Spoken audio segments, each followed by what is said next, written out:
much. Well, you can't fool me. I know every bit of that is for the little guys in the suitcase.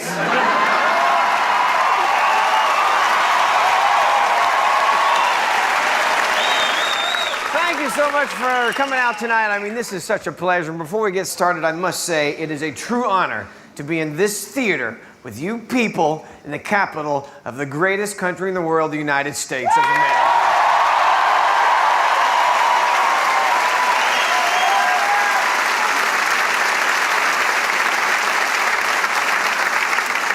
And driving around the city the last couple days, I couldn't help but realize that here in D.C., just like everywhere else in the country, gas prices suck. My wife and I live in L.A., and we, not long ago, were the proud owners of 2 big giant SUVs, and we decided to do the economically and ecologically right thing. We got rid of one of the big giant SUVs and got a Prius. I don't know what you're laughing at. It's a great vehicle. You jump on the freeway and punch, and it goes...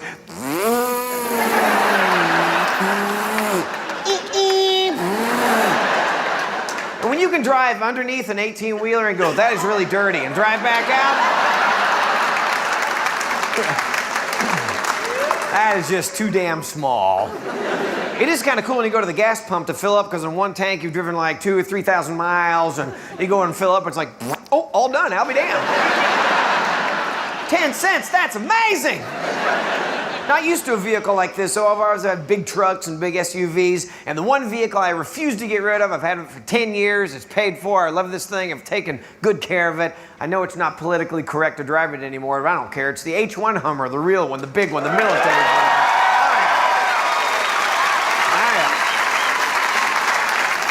I love this thing. It has a 38-gallon tank, gets 7 miles to the gallon.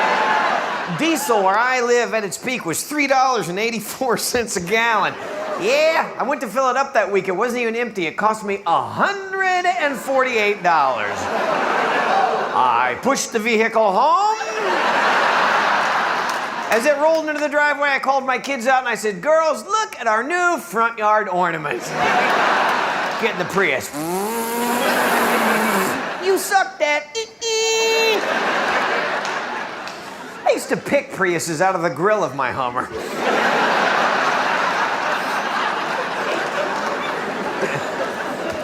During the holidays last year, we had to take the Hummer to get a little maintenance done on it, and then we went to pick it up when it was finished, and we're driving home, and my wife is behind me. She's driving the Hummer. I'm in front. I'm driving the Prius. I was tricked somehow. I don't know how that happened. But she calls me on the cell phone, and she's laughing. Let me explain to you why. The Prius that we own is not a black Prius, it's not a red Prius, it's a blue Prius. But it's not really a blue Prius, it's more of a blue Prius. Yeah, it's pretty. Sparkly. I did that a little too well, didn't I?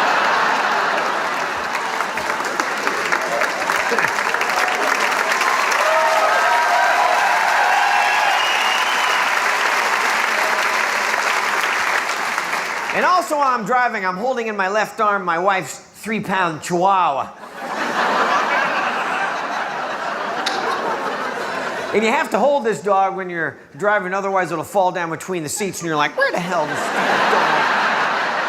Oh, there you are. Let me put down the parking brake. That'll hold you, little bastard. Oh, I gotta shift. Oh.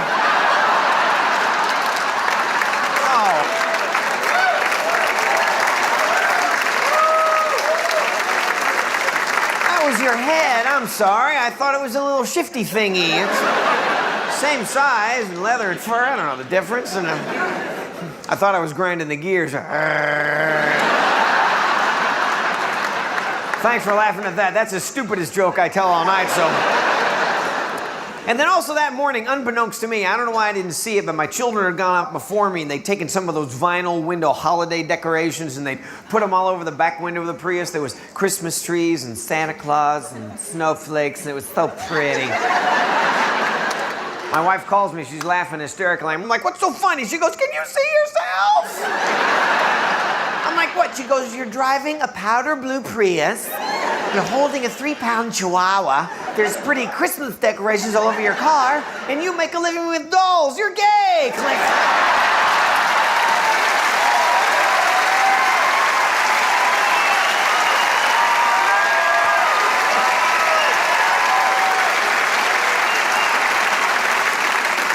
And I'm like, bitch, click.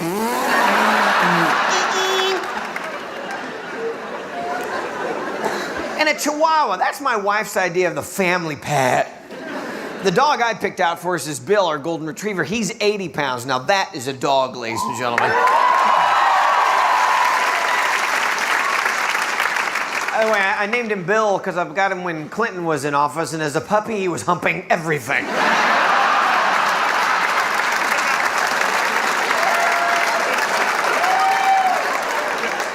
But when it comes to dogs, the big ones, the little ones, I have criteria for what is and is not a dog. Here's what is not a dog. Anything that bounces when it barks.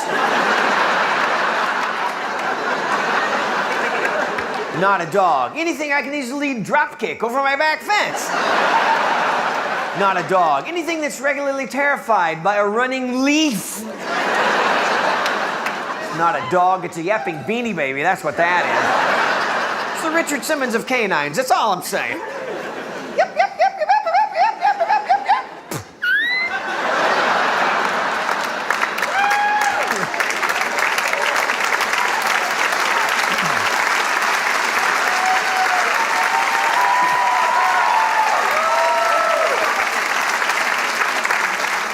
Honey, what was that? I don't know. Bill's sitting right next to me. I don't know either. You're a genius. Do it again.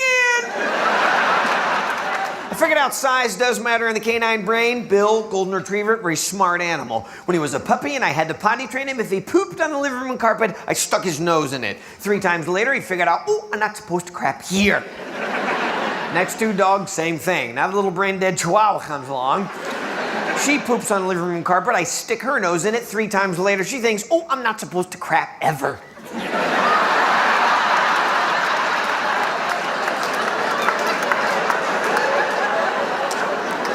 And that's why they shake.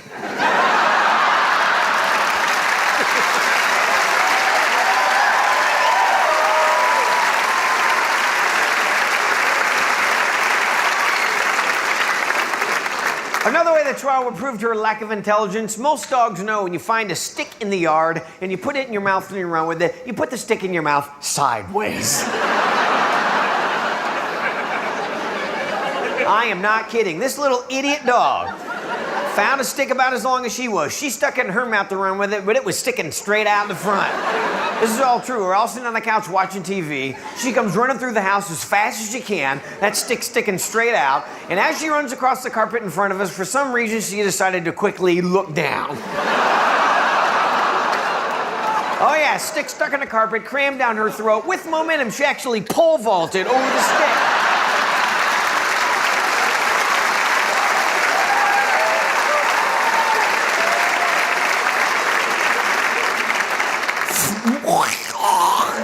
Of course, my wife and my girls were like, ah!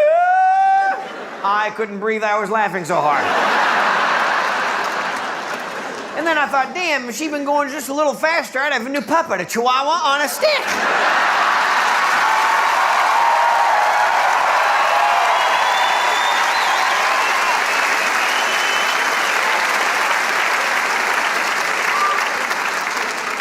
Yeah, my wife started going nuts with the Chihuahua thing, though. Her little Chihuahua she named Darby. And after about 1.5 years of having a little Darby, my wife decided it was time to breed the dog.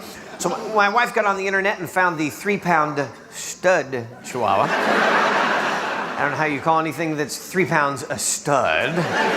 But we went and picked up little Jake. He was for sale, and the owner just wanted to get rid of him, so Jake came to live at our house. He was full grown and ready to go, and not long after that, Darby came in heat. Not long after that, we had 3 tiny little Chihuahua puppies. The 2 larger ones my wife gave away, but the runt of the litter, the runt from 2 3-pound dogs, we decided to keep. Little Rusty is now full grown. He's a whopping 1.8 pounds. And the cool part is he and 80-pound Bill are best friends. I don't know how you can be best friends with someone who's the same size as your poop.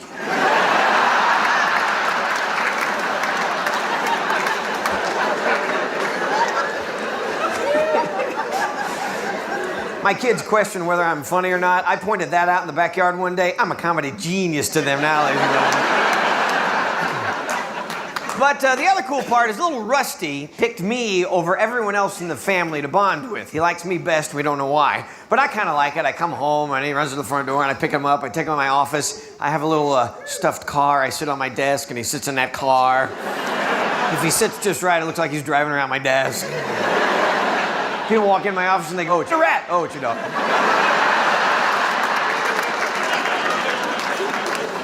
But the bond between Rusty and me has gone beyond just companionship. There's an emotional bond there. Now, what I'm about to tell you has happened 5 different times, so it can't be coincidence. Now, the 3 Chihuahuas sleep in the bed with my wife and me. And every once in a while, my wife and I will get in an argument. We'll go to bed angry. I know you're not supposed to do that, but we're tired.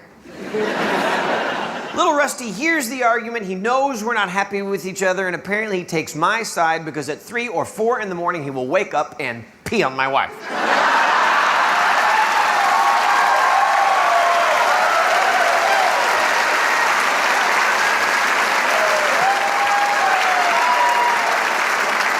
I am not kidding. It's the greatest thing ever. I have the satisfaction of knowing if I go to bed angry with my wife, it's going to be taken care of. This is all absolutely true. And about a month ago, I had to get up early for an East Coast flight. I had to get up at like 3:30. And my wife and I, we'd argued the night before. I wake up, I'm still mad at her. 4 a.m., I'm getting ready to walk out the front door. And I think, I still love her. I got to go kiss her. So I walk over to her, I put my hand on her. I'm like, "Rusty, my man!" It's still warm. She hadn't woken up yet. I lean over and I kiss her and I go, "Honey, I love you. See you later. Rusty pissed on you. Bye!" Rusty's at the end of the bed just wagging his tail. I'm walking out the front door thinking, "Oh boy, I hope he doesn't teach Bill to do that."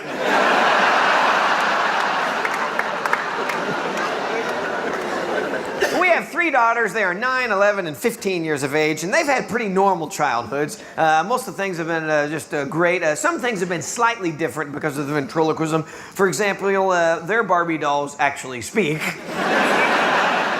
Not when Mommy's around.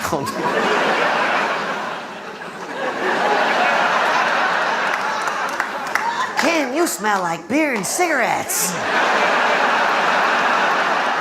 No, I'm a lot of fun to hang around Toys R Us around Christmas time. Little boys have been known to run to their parents, "Mommy, you know what that G.I. Joe just said to me?" They will never catch me. Yeah, we try and take family walks as often as possible. On these walks, we always let one kid pick out one dog. One particular evening, we let little Kenna, the 9-year-old, choose. And Kenna seems to be, I don't know, she's got some sort of real twisted sense of humor. We don't know where that came from. But also on these walks, we have a leash, and this is one of those big self-retracting leashes where you push the button and it quickly retracts. Don't beat me to the funny part here. So I walk out the front door. I think I'm going to be the first one there, but Kenna is out front already, and she has a little Darby hooked up to that leash, and she's about 2 feet away, and Kenna keeps pushing the button and letting it up. Little Darby's going, "Chum, chum, chum." I'm like, "Kenna, what are you doing?" She goes, "I'm trying to make her heel automatically." I'm like, "Kenna, it doesn't work. I already tried it." High five. Now we're out in the middle of the walk, and Kenna has a little dog at full extension, 30 or 40 feet on the leash, and apparently she hasn't given up on whatever it is she's trying to do, because as we're walking, she keeps pushing the button and letting it up, looking at the dog, look at the leash. I see the wheels in her head turning, and I'm thinking, what is this twisted little child gonna do? And then as we're walking, she pushed the button and quickly and on purpose dropped the leash.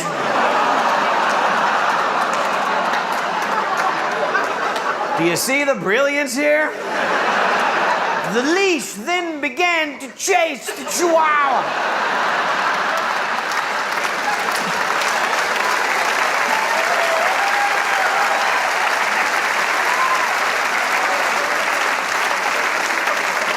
Big hunk of black plastic skidding across the pavement. The Chihuahua stopped. She heard a new noise. She looked behind her. Here comes the leash. I will say at this point, the Chihuahua was smart enough to know that now would be a good time to panic. She took off like a frickin' bullet down the middle of the street, running as fast as she could. But the leash was slightly faster. I'm standing there going, where's the video camera? We could win $10,000. Watch what happens. And sure enough, of course, my wife and my two oldest girls, Kenna and I, are rolling in the lawn.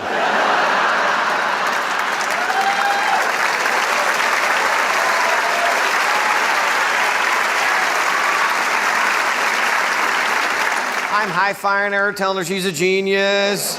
Mommy turns around, sees us laughing. I'm like, oh crap, don't look her in the eye. Look straight down and back away slowly. Rusty will piss on her later.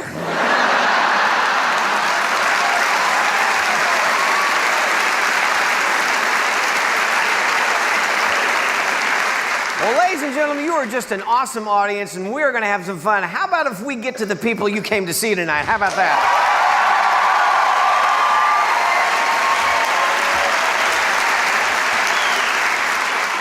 The first guy I'd like to introduce to you, I think audiences enjoy because everyone knows someone like this. You know someone like this in your own family or where you work. Please help me welcome my old friend, Walter.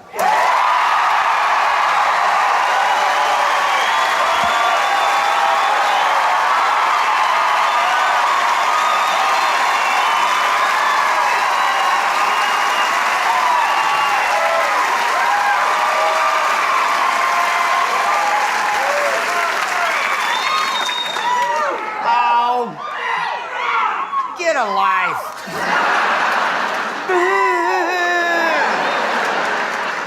How you doing, Walter? What the hell happened to your hair? Looks like you're in a frickin' car wreck. Well, they said it makes me look hip. I think it makes you look homeless. Been in D.C. for 2 days and you're already frickin' homeless. Holy crap. Come on, Walter, do you like being in D.C.? Oh, yeah, there's nothing quite like being mugged in our nation's capital. Come on, there's a lot of excitement that goes on here in Washington, D.C. Oh, I know, yeah, what happens in D.C. stays on YouTube.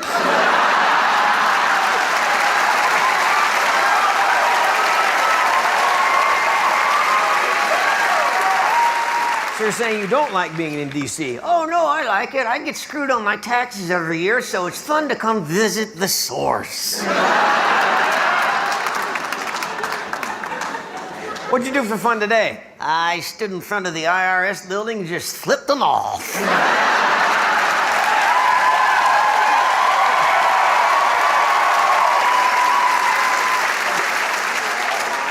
Did you go to the White House? Oh, yeah, that's where the most powerful man in the free world lives. Ultra?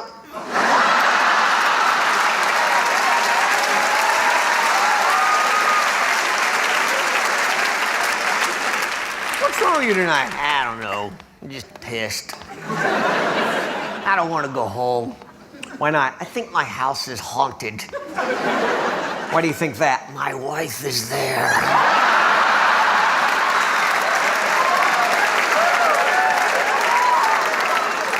I walk in the front door and all I hear is, get out.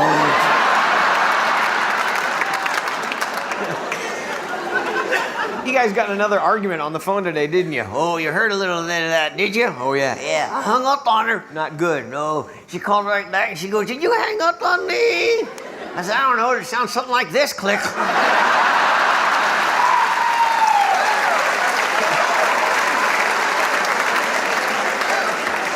Did that make her angry? Oh, I felt a disturbance in the force. You ever made her that mad when you're standing right in front of her? Oh, yeah. What'd you do? Well, my mother always told me when you're in a jam and don't know what to do, you should think, what would Jesus do? So I tried to turn her into a fish. I stood there going, be gone, Satan! Hello, Shamu. Well, at least Shamu has only one blowhole.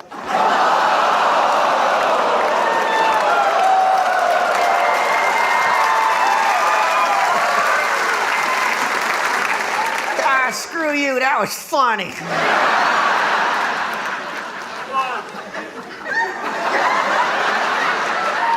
Look, it's the CIA.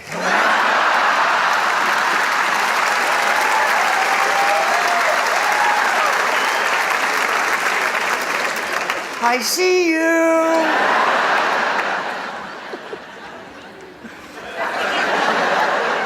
We can all see you.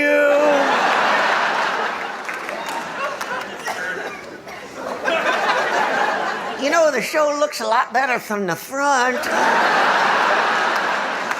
Is the director drunk? What the hell?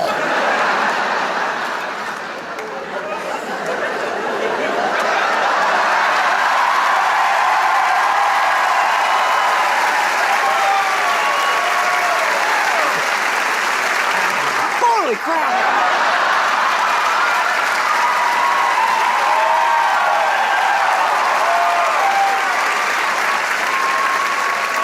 Wait, come back, let me see in there. This is Comedy Central. I can see Cartman. I can see Kenny. Oh, he just got killed.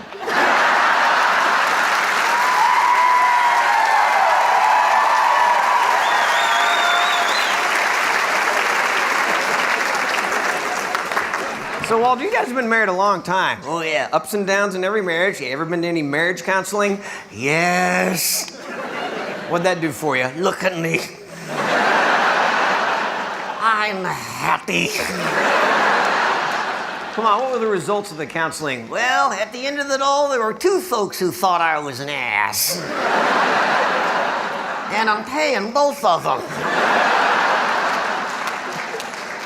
But you are happy to be here. Oh, sure. It's better than last week. Last week, yeah, Fort Lauderdale, Florida. We were there. You didn't like that? No. Why not? Everyone in Fort Lauderdale, Florida looks exactly like me.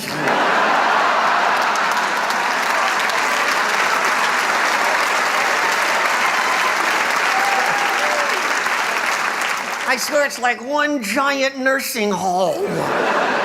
Wasn't that way at Fort Lauderdale is where they tape a lot of those Girls Gone Wild videos? Well, that's only during spring break. Oh, the rest of the time, it's Girls Gone Saggy. And it's Girls Gone Senile. And then it's just Girls Gone.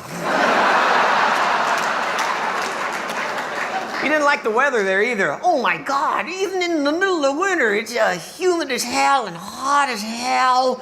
We got there, I took a shower on Monday. Friday, still not dry. I swear I grew moss on my ass.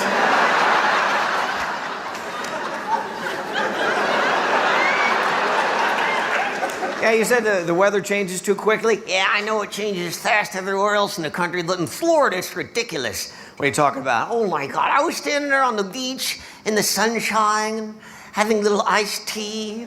I looked over and I go, ooh, look, a little cloud. About 3 minutes later, holy crap! The locals are hanging onto the palm trees. We love it here! You dumbasses!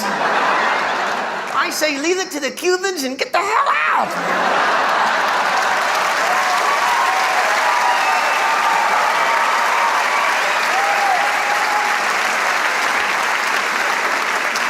All right, so you want someplace a little cooler. Yeah, do you remember we went to Green Bay, Wisconsin? Yeah, in February. It was -20 with a -30 wind chill. I'd get on stage every night and I'd say, you people are idiots. Did you know the borders are open? Pack up your Suburban and get the hell out. And another thing, Green Bay Packers Stadium. What's it called? Lambeau Field. Lambeau Field, no roof. Hello? How many weekends during football season is good weather in Green Bay? That would be none. Note to self, build a freaking roof. We have the technology. Yeah, you talk to the locals in Green Bay, what do they say? We love it here. We're a hardy people. Bunch of frozen dumbasses is what you are. All right, Walter, what about, you don't like the humidity, you don't like the extreme cold, you want someplace warmer and drier. Yeah, how about when we see in August, we were in Phoenix. August in Phoenix, Arizona. Your agent is a moron. It was 112 3 days in a row. What do all the locals say? But it's a dry heat.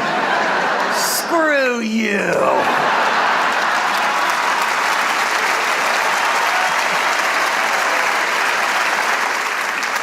Bonfires are dry heat. You don't see me sticking my ass in one of those, do you? Your ass is on fire. It's a dry heat. I was in Florida. I gotta learn not to frickin' moss.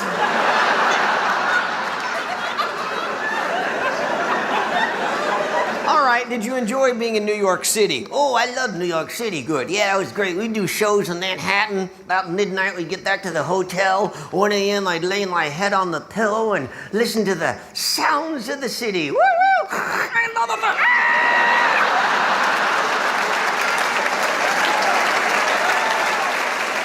Oh, my God. The city that never sleeps. Well, it needs a frickin' nap. Walter, you have effectively eliminated about every corner of the country. Yeah, what about where we live? People love the weather in Southern California. Yeah, that at least with Florida and hurricanes, you got a little notice. What? You turn on the news and say, you have 3 days to get the hell out. So? Well, in LA, we got earthquakes. Yeah, we don't know jack. One morning, you could be sitting on the toilet and all of a sudden, there's crap flying around the house. We love it here.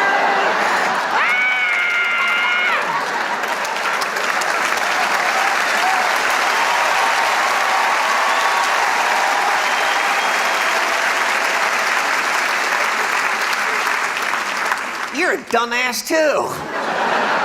Remember that last big earthquake we had? Sure. Bad timing on that earthquake. How's that? Not 2 seconds before it hit, I told my grandson to pull my finger.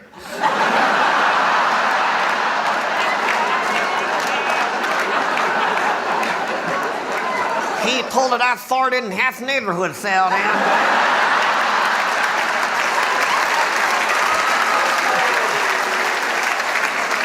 That kid hasn't come near me since.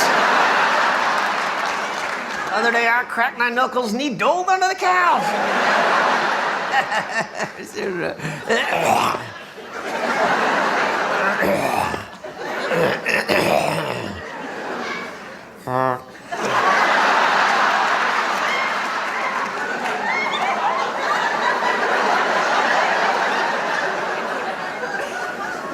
What was that?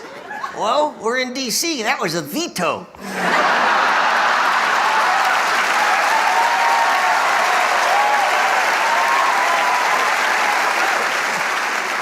You know, Walter, I listen to you with all this. I get the feeling we're traveling too much. Oh, you think? Why don't you like getting on airplanes? I'm your carry-on, for God's sakes. I go in the X-ray machine. Oh, I'm gonna have cancer tonight.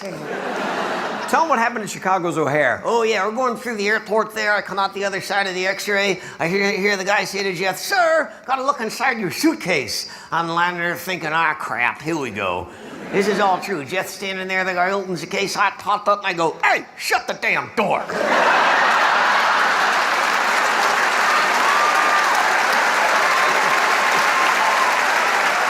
Scared the crap out of the guy. Then I thought about it for a second, and I said, I do not want to go to Los Angeles.